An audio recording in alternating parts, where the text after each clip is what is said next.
Oasis Audio presents The Vanishing Passenger by Gertrude Chandler Warner. Read for you by Aimee Lilly.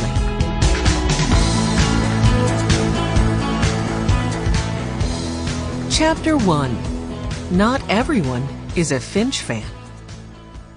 6-year-old Benny Alden lay on the floor of the Greenfield Public Library. He was coloring a huge poster. "How's it coming, Benny?" asked Violet, his 10-year-old sister. She was holding a poster of her own, which she'd just finished. She gently waved it so the ink would dry. "Okay," Benny replied. "What do you think?" He leaned back so Violet could have a look. The words were big and bold, printed clearly in black on the heavy white paper. "Tomorrow night at 7 o'clock, come and meet Gilbert Finch, author of The Young Adventurers series for children, at the Greenfield Library." Benny's sister, Jessie, who was 12, had actually written the words.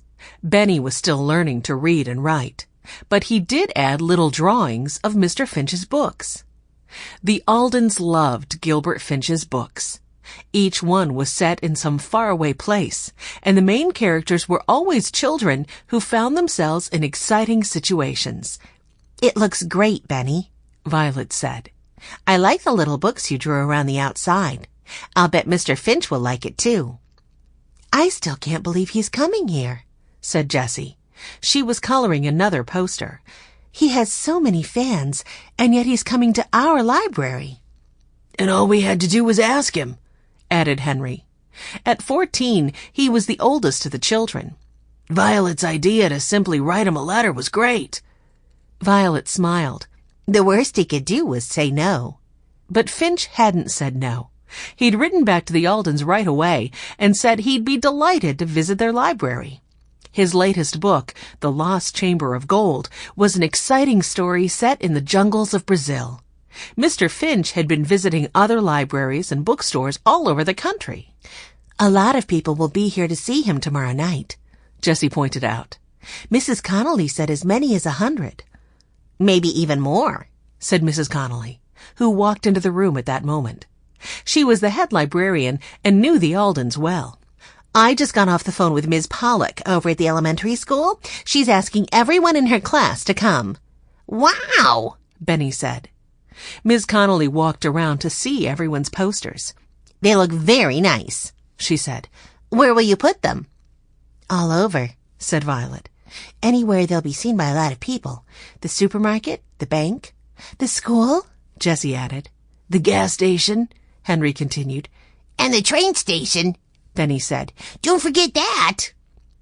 The Alden children were very familiar with trains. After their parents died, they learned that their grandfather was coming to get them. They heard he was mean, so they tried to hide from him. They picked an abandoned boxcar as their hiding place. When grandfather finally found them, they soon realized he wasn't mean at all. The children went back to Greenfield with him. Then grandfather arranged to have their boxcar brought along too. It was set up in the backyard where they could play in it any time they wished. When Benny mentioned the station, it reminded Jessie of something very important. She checked her watch and said, "We'd better get over there soon. Mr. Finch will be arriving in less than an hour." "Oh, that's right," Violet added. "He called here earlier to let us know he was getting on the train." Mr. Finch had agreed to come to Greenfield the day before his appearance, so he could have dinner with the Alden children and their grandfather. He'd also said something about wanting to see a friend, but he didn't say who it was. "Good luck," Ms. Connolly said as she left the room. The Aldens finished the posters and bundled them together in a neat pile. They would hang them around town as they walked to the station. As they headed for the door, they noticed someone standing by a display of Gilbert Finch's books. He was an older man with unruly hair. He wore a pair of small, round glasses, and his shirt wasn't tucked in.